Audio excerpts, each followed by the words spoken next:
Welcome back to another Snare Saturday series video, and it is time to do something different yet again. But rather than talking about the history of a drum, or showcasing a specific drum set snare drum, or even comparing two drums or doing a blind test to see if you can hear the difference, it's time to talk about another type of snare drum, one that you would use in a classical percussion setting.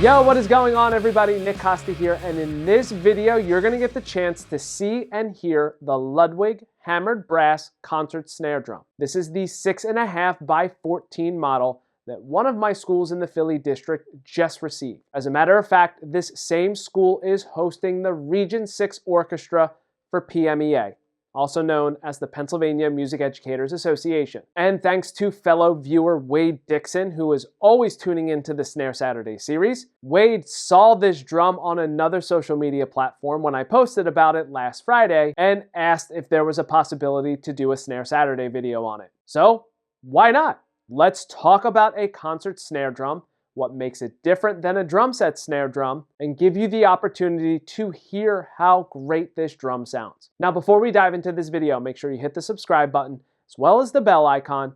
That way you're notified of any additional content that I upload to the channel. Full disclosure, this whole Snare Saturday series was to showcase all of the snare drums in my collection, and my background's in drum set. Now, although I went to school to become a certified educator, my passion has always been drum set, and that's always been what I've gravitated towards. So I attended a school called the University of the Arts because I was able to study drum set and get an undergrad in percussion. But they had an amazing 5-year program where I was taking graduate level courses through my undergrad. That way I only had to return for 1 year in order to get a master's in music education. So besides the traditional classroom in middle school and high school, and the required drum juries I had to do my freshman, sophomore, and junior year, where they were asking for us to play solos out of like the Anthony Cerrone Portrait and Rhythm book, my classical percussion experience is pretty limited. Kind of like other music educators who aren't as experienced in other instruments besides their primary. Do they know about it? Of course they do. Can they play it as well as their primary? Not really. So anyway, let's go ahead and talk about this drum. This drum in particular is a hammered brass 1mm thick shell. And as you can see, it has more of that raw appearance that Ludwig does to some of their snare drums. Now, according to the Ludwig Musser website, this drum has 45-degree bearing edges, and since this is a metal shell, they are bent over. This drum is outfitted with 10 double-sided tube lugs, die-cast hoops on the top and the bottom, Ludwig's P89 concert throw-off and butt plate, which allows you to adjust the 3 different snare wires that are on the bottom. This is a common thing with professional concert snare drums because those 3 different snare wires are going to react differently depending on the dynamic level that you are playing. So regardless of the dynamic that you are playing or the surface area, whether you're playing the center of the drum or closer to the edge, one of those 3 snare wire setups will start to register so you can hear them. Finally, this drum is outfitted with a Remo M5 Diplomat coated head on the top and a Ludwig Weathermaster extra thin snare head on the bottom. Now, like I mentioned, this drum is a 6.5 by 14 shell. That is depth by diameter.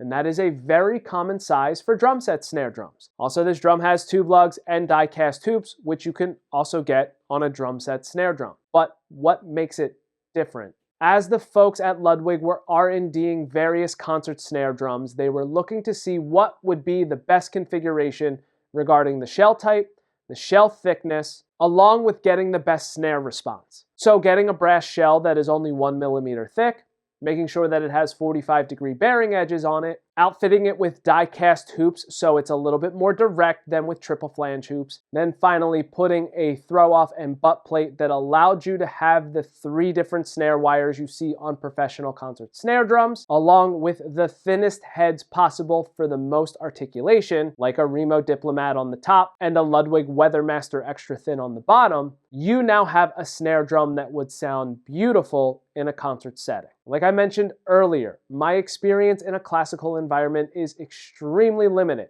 And as a matter of fact, when it comes to playing snare drum etudes or solos, anything like that, if I was practicing on my drum set because it was the only snare drum I had growing up, or of course a practice pad. And then when I was in college, we had a Hinger snare drum that had calfskin heads on it. And we're talking about in the winter time when the building was really cold, they used to just sit the drum on the heater just to get the heads to stretch out a little bit more so the drum sounded decent. But that drum was tuned really low. So I was always under the impression that that's how you were to tune a concert snare drum. But then after viewing a few things online from a few different companies talking about how to tune a concert snare drum, turns out I was completely wrong. So what I did is I took the bottom head and I made it a tad bit tighter than it was from the factory. That way I can get a quick snare response out of the snare wires and not having it ring out too much. But there wasn't really a specific pitch involved. Now for the top head, I've heard people talking about tuning that top head to a B flat or an A. But then one particular video, they said to do that,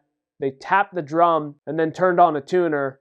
They weren't even close to one another and they just went, close enough. So again, if you know specifically what you're supposed to do, please put it in the comment section below because this drum set player has no idea and I would just love to learn a little bit more about it. Now I did want to make sure that that top head was seated correctly, so I detuned all of the lugs, made sure they were finger tight, and then I did a half turn on each lug in a cross star pattern. Once I did that, I did an additional half turn, so it's a full turn on each lug. Then I pitch matched everything by taking one of those tension rod points as my reference and went around to make the rest sound the same. All right, so I think I've talked enough, right? And it's time for you to hear what this drum actually sounds like. So first I'm gonna play the drum through just a few different dynamic ranges so you can hear how articulate it is.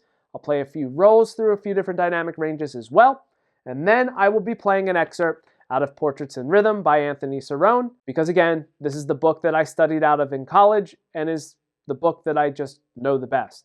I'll be playing solo number 3 out of this book, and for those of you who are unfamiliar with that solo, it's a great way to showcase this drum because of the fact that you're playing a few different rolls and you're playing through a bunch of different dynamic ranges as well, which is a great way to show how articulate this drum really is. So, enough of me talking, let's dive in.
And there you have it, the Ludwig 6.5 by 14 Hammered Brass Concert Snare Drum. Now I would love to get your feedback and what you thought about this drum, so make sure that you leave it in the comment section below, letting me know. If you are interested in getting one of these drums for yourself, they also make a 5 by 14 model as well. I've put some affiliate links in the description below so you can get one for your collection. Also, I know that this drum may have been ringing a little bit, and just based off of what I have seen with classical percussionists, a lot of folks will end up dampening their snare drum with maybe a tea towel or a small microfiber towel with some butterfly clips on the top hoop, but I don't have any of that stuff, and I would rather you hear this drum without any of that type of dampening so you can make the decision for yourself if this is the sound that you're going for. And then of course you always know that you can control the overtones simply by dampening it the way that you would prefer to do so. Now, if you have any other additional questions on this drum or anything else, feel free to leave that in the comment section as well, and I will try my best to answer them. If you enjoyed this video and you want to check out some of the earlier videos from the Snare Saturday series, I've put a link to the playlist in the description below, and I'll also have it come up right here to make it a bit easier for you. Also, if this video was informative on top of you enjoying it, which I hope you did, then please make sure that you give it a thumbs up. That way it makes it a little bit easier for others to find it, and it also supports the channel. If you're looking for additional ways to support the channel, you can do so by giving this video a super thanks or checking out some of the affiliate links that I have in the description below. You could also consider becoming a member of the channel where you will receive exclusive perks. And that is it. Thank you so much for checking out this video on the Ludwig Hammered Brass Concert Snare Drum. And until next time, see you later.